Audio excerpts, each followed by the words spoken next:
Hello po mga kababayan, si Dante Maravillas.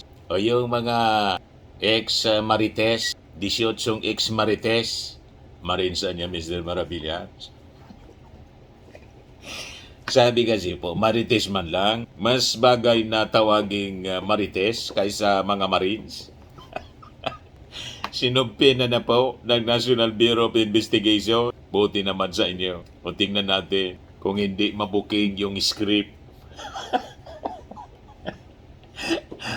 Di ba? Malinaw na gawa-gawa mga kababayan yung script ng kampo ng mga Duterte. Kaya galit si Panelo na ayaw patulan mga kababayan ni Senator Ping Lacson yung pagpapaimbestiga dito sa sinasabi na mga mali-malitang deliveries ng pera. Ayaw patulan ni Ping Lacson.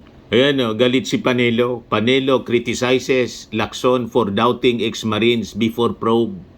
Malinaw po na gustong gamitin man lang pong propaganda. Magagamit pa yung Senate Blue Ribbon Committee sa propaganda ng kampo ng mga Duterte para siraan yung administrasyon. Natunugan kaagad ni Ping Lacson. Malinaw. Lahat man lang po mga kasinungalingan. Pati yung ICC gustong siraan.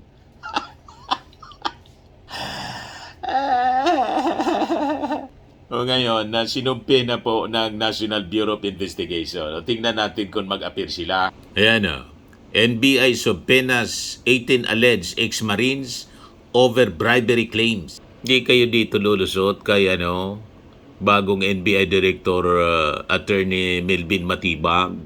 So sabi dito sa balita mga kababayan ng Inquirer, nagpalabas na niya kami ng subpoena dito sa mga Marines, alleged former Marines, who accused several former and current government officials of receiving either a suitcase, a bag, or a paper bag full of cash. Hindi man po kapani-paniwala yung mga kwento.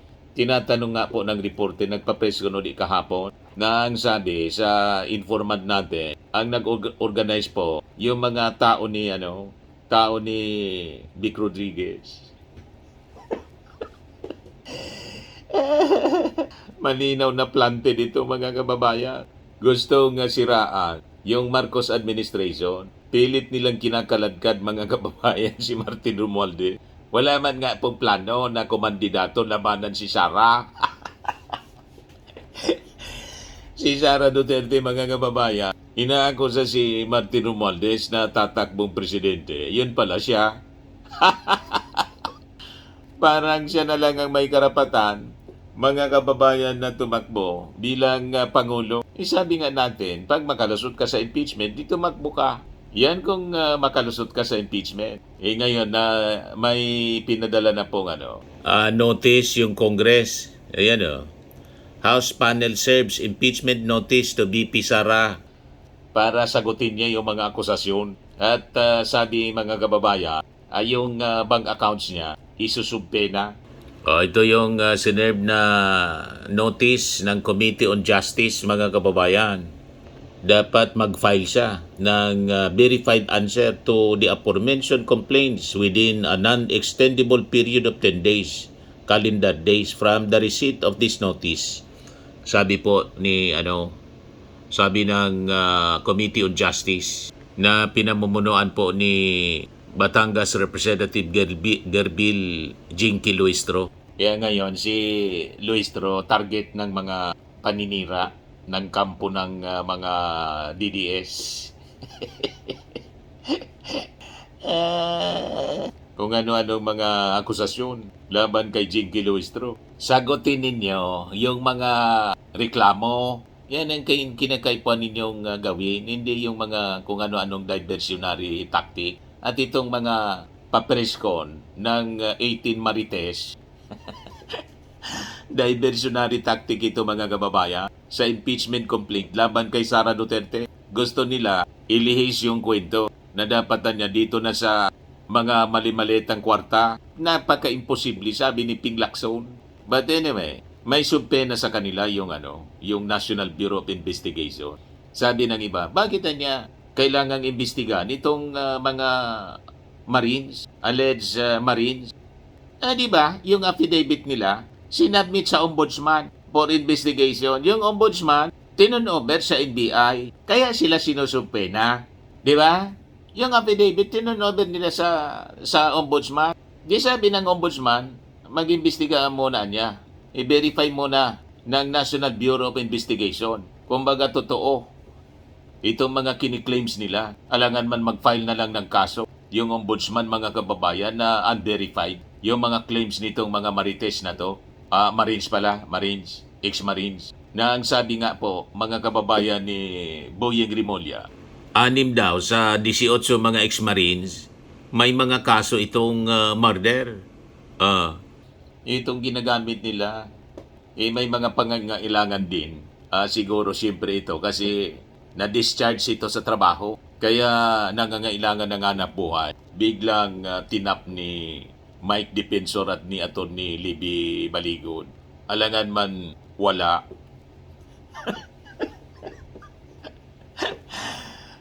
Si Mike Defensor, mga kababayan, may reputasyon na tanim witness. Yun ang hanap buhay niya ngayon. Tanim witness.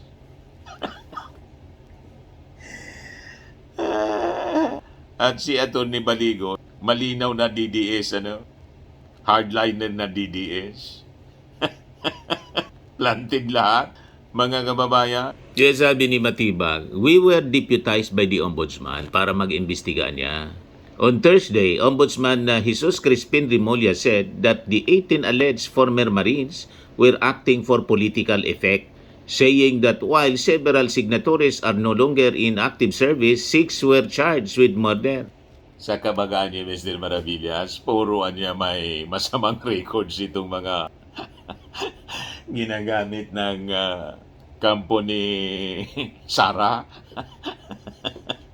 Magkatapos, si Ramil Madriaga, mga kababayan, may banta sa buhay. Kaya nga sabi ni Congressman Joel Chua, pag nag-testifian niya, pinatawag namin, kasi yung affidavit ni Ramil Madriaga, parte na siya ng 4th impeachment complaint laban kay Sara Duterte. So, i-request namin na si Madriaga para masigurong hindi masingitan, baka ma-eliminate, madisgrasya. So, abangan niya, ginagawa yung impeachment, dito na muna niya siya sa custody ng Congress, sabi ni Joel Chua. So sabi dito, recently lawyer Libito Libby Baligod introduced the 18 persons as former Marines who claim to have served as bagmen in delivering 805 billion in purported kickbacks from anomalous flood control project. Pag pinakinggan mo yung kwento, mga kababayan nitong mga ex-Marines, talagang kaduda-duda na propaganda. Malinaw po, hindi na daw sila nakatiis dahil sa korupsyon na nangyayari sa gobyerno, kaya lumabas sila. Lumabas kayo kasi ginamit kayo ng kampo ng mga Duterte. Yan man lang yon para siraan yung ating Pangulo, siraan si Martin, yung Quadco members, pati yung ICC. Pati si Trillanes, dinawit. Nag-file ngayon si Trillanes ng kaso laban dito kay Mike Defensor, kay Atty. Baligo, cyber libel. At dito sa mga ex-Marines na sinasabi. Inakusa kasi si Trillanes na siyang nanuhol ng $2 million sa mga ICC investigators. Matindi po. Pati yung mga taga-ICC gustong siraan po. Sino naman maniniwala sa ganung mga kwento nila, mga kababayan? Yan ang mga kwento nila. Baligod also alleged that President Ferdinand Marcos Jr. masterminded the scheme and claimed the funds were provided to several politicians including former House Speaker Martin Romualdez and former Ako Bicol Party List Representative Saldico. The former Marines have allegedly worked as security personnel of Saldico. Following this, Palace Press Officer Claire Castro recently described the allegations as a lousy script and not award-worthy, saying they are solely a smear campaign against the President. Yun ang linaw, mga kababayan. Gusto nilang i-smear yung ating Pangulong Bongbong Marcos. Pilit nilang binabaliktad yung script. Gustong isabit sa flood control. Galingan niya ito sa flood control. na pera. Eh sabi ni Ping Lacson, napaka-imposiblian niya. Ayaw patulan, galit si Panilo. Ito, pakinggan natin yung sinabi ni Ping Lacson tungkol dito sa ex-Marines. Kaya ayaw niyang patulan. 2 days ago po ito mga kababayan. I-replay ko sa inyo. Mr. President, distinguished colleagues, I rise today on a matter of personal and collective privilege. As chairman of the Senate Blue Ribbon Committee, I have been subject of criticisms for not scheduling the 18 ex-military personnel who faced the media in an organized press conference at the historic Club Filipino on the eve of the 40th EDSA People Power Revolution to be called and testify before your committee on accountability of public officers and investigations. During the said press conference last February 24, these 18 individuals made claims on their supposed knowledge as former security personnel of one of the key personalities in the flood control scandal, former Congressman Saldico. To be clear, while every imputation of a crime warrants our attention, none deserves our blind deference. In the same manner that everyone has a right to be heard, it is not a license to mislead. Hence, while I reserve judgment on the merits of the testimonies, I am duty-bound to raise questions of logic and, at the very least, basic mathematics. These are not intended to disparage the testimonies of the said individuals, but rather ensure that proper evaluation of the credibility and reliability of both the source or sources of the information and the information itself adhere to rational and logical standards of believability before we take appropriate action. Siguradong bibigyang kulay na naman ng mga trolls ang mga tanong na ito. Pero isipin na lang natin kung magagamit ang mga nasabing aligasyon bilang instrumento ng propaganda o anumang motibo, hindi ba dapat ay logical at mathematically possible man lamang ang mga akusasyon? If only for argument's sake, Mr. President, let us accept the statement of Attorney Levy Baligod last weekend that the 805 billion pesos in kickbacks did not come solely from flood control project appropriations, contrary to what was initially reported. Let us consider the available variables that must inform our analysis, Mr. President. As earlier computed by the late Senator Ramon Revilla Sr. and further corroborated by Mr. Curly Discaya during one of our BRC hearings, 1 million pesos approximately weighs 1 kilogram. Basically, this means that the two executive assistants of Saldico, assisted by 18 ex-military personnel and other unnamed personalities, received, unloaded, repacked, and reloaded and moved 805,000 kilograms or 805 metric tons in paper bills over a certain period of time. And this does not include yet the weight of the packages themselves. Thus, we need to add around 53,600 kilograms or 53.6 metric tons, representing the combined weight of at least 13,400 large empty maletas or suitcases to accommodate 805 billion pesos, with the assumption each was made of soft-sided nylon or polyester materials, each weighing around 4 kilograms. Let's try to imagine the processes involved in the preparation and distribution of this cash. Suppose that the executive assistants or trusted personnel of Saldico, named Martic Sai and Paul Estrada, processed 500 million pesos a day, working 24/7, 365 days a year, including unloading, counting, repacking, loading, and delivering the money. This would take 5.5 years or mid-2028. Physically Hindi pa sila impossible. tapos mag-deliver hanggang ngayon, Mr. President. If they started in 2023 or mid-2027, if they started as early as the second semester of 2022, when then Congressman Saldico took over the chairmanship of the House Appropriations Committee. Relatedly, one may still ask how such huge sums of money were physically collected and delivered to the residence of former Congressman Ko. To move this much wealth at a limit of 500 million pesos per day, you would need to make 1,610 deliveries to Saldico's Valle Verde 6 residence or somewhere else.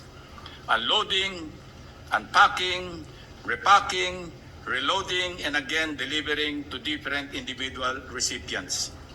Even if they do it every single day of the year, it would take them 4.4 years to complete the 800 million peso Physically deliveries, impossible Mr. po. President. We can only imagine the logistical nightmare involved in the magnitude of the operations of former Congressman Saldico. By the way, following the joint narrative of the 18 security personnel, Based sa kwento magkano ang nila, natirang imposible kickback na magawa kay nila. Saldico? Zero? Sa dami ng Was he pera, just a messenger? 805 Nabanggit ng billion. 18 security personnel sa kanilang affidavit na ang bahay ni Congressman Saldico sa Valle Verde 6, Pasig City ay naging bagsakan ng cash kung saan din ginagawa ni Mark Teksay, John Paul Estrada at iba pang empleyado ang pagbibilang at pag-impake ng mga ito sa iba't ibang lalagyan. Since former Congressman Saldico served as chairman of the House Appropriations Committee from July 2022 to January 2025, his supposed influence and access to the national budget, assuming he exercised full and unlimited control, were during the period 2023 and 2024 or for a full 2 years. We are also saying here that 85 billion worth of paper bills were in cash from our bank reserves over the years. According to a Bangko Sentral ng Pilipinas, the total physical cash in 2024, meaning the paper bills as well as coins that were currently held by the public and circulating in the economy, including those inside bank vaults, that year stood at 2.7 trillion pesos. That would mean that 400 billion or half of the 805 billion out of the 2.7 trillion pesos of physical cash of 114 Filipinos passed through a single individual, equivalent to around 15% of the total physical cash, both in circulation and those kept in all the bank vaults. Going back to the 805 billion pesos in totality, that was solely and exclusively at Saldico's disposal in 2023 and 2024.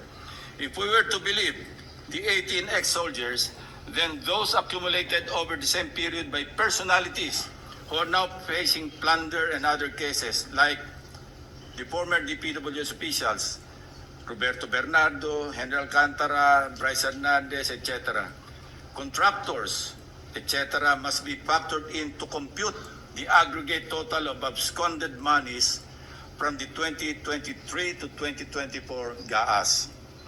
I raise this question to ensure that the testimonies withstand established facts and logic before we even invite them to testify Illogical before po the Senate Blue Ribbon Committee. yung claim nila. Pray tell, Mr. President, if their statements appear to be demonstratively false and physically impossible to accomplish, Physically wouldn't impossible. convening a hearing effectively validate and dignify this information? That is my question. Thank you, Mr. President.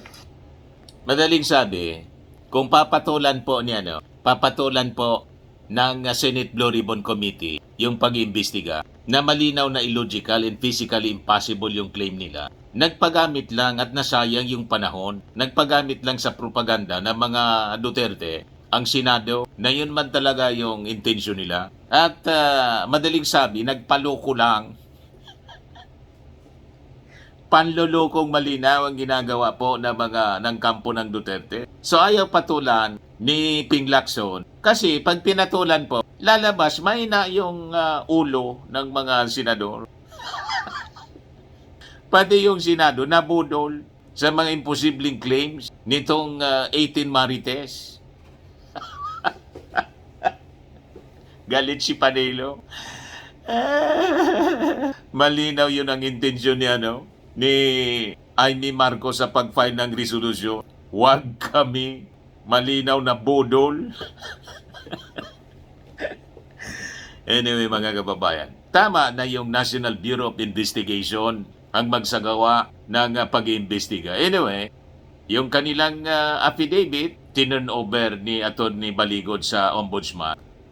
Kinomisyon ng Ombudsman yung NBI to conduct the investigation para ma-verify kung kapanipaniwala ba itong claim nitong 18 ex-Marines.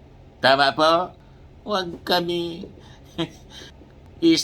santamba kayong mga budol. Mandadamay pa. Sasayangin ninyo yung oras ng Senado. Kaya papaniwala dito sa mga tao ito. Okay pa?